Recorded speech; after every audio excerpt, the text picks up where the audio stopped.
I am a queer transgender man. The super macho broy vibe that I remembered from a kid watching clips of wrestling, I was like, this doesn't make me feel safe. This doesn't make me feel super comfortable. I don't know if I want to go watch that, until a friend of mine sent me a clip of Danhausen.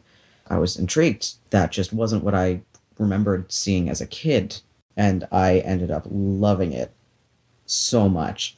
Around the same time I got into wrestling, I ended up dealing with a very emotionally difficult breakup as well as moving apartments, and wrestling just became this really great anchor and grounding tool, and it was a source of joy. And I went from watching wrestling on Wednesdays at a friend's house to watching it Mondays and Tuesdays and Wednesdays and Fridays, and then it went from just me and my friend watching to like this group of 6 or 7 people sometimes going over to his place with charcuterie boards. And at one point I was at home listening to Wrestling Anonymous. Someone who had called in was talking about their local indie scene. And I had, up until that point, I was like, yeah, I'll watch the big stuff. I had no desire to really look into my indie scene. I didn't even know if there was one near me. I was scrolling through Instagram and ended up watching Serpentico's Instagram story where he announced he was wrestling in my province. I have the Serpentico show coming up soon. A few days ago at work, I had this moment of being like, I am going to be watching this person wrestle who I have watched wrestling for happiness, who has brought me happiness and joy. And I'm at a point in my transition where I am being viewed by most people as a guy. Most people that meet me just see me as a guy. And if I have the opportunity to meet Serpentico, I will be able to just meet this person as my most authentic self. First of all, it makes me very happy that this can be a safe place for people transitioning to be able to speak their truth.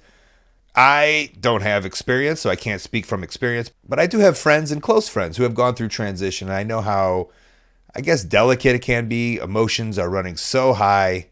There's a lot of figuring out of yourself and your meaning and all of that kind of stuff. So it warms my heart, not saying that I can relate, but just knowing that I, as a person, wrestling as a genre, can help with this experience, which can be traumatic for a lot of people, and we're trying to make it great for you, and I'm glad we're doing that. When it comes into getting into wrestling, I love the stories, but I also can't relate because I was just 3 years old and I just became obsessed. And I know people later in life become obsessed the same way I am with wrestling, but it happens later in life, so it's hard for me to understand like what the gate is to get into it. And it's fun to hear the progress of reluctantly going to a friend's, watching on Wednesday night, then opening your horizons, watching every other night, then seeing an AEW wrestler post about independence and finding out what the independents are, and then realizing that you're not too good for the independents. Everybody is great for the independents. And that's the great thing about AEW is we see a person like Serpentico who is on our television or in the big time,